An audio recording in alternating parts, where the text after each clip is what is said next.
বিশ্বকাপে আর্জেন্টিনাকে সমর্থন করা লাখ লাখ মানুষ হয়তো জানেই না এই দেশের ইতিহাসের ভেতর লুকিয়ে আছে এক ভয়াবহ অধ্যায়।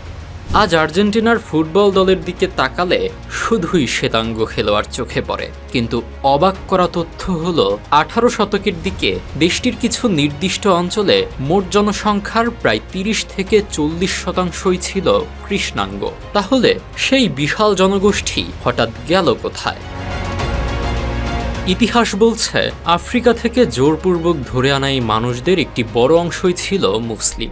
একটা সময় পর তৎকালীন শাসকরা আর্জেন্টিনাকে সম্পূর্ণ ইউরোপীয় ধাঁচের একটি শ্বেতাঙ্গ রাষ্ট্রে পরিণত করার সিদ্ধান্ত নেয়, আর এই পরিকল্পনার নির্মম শিকার হয় সেখানকার আফ্রো আর্জেন্টাইনরা।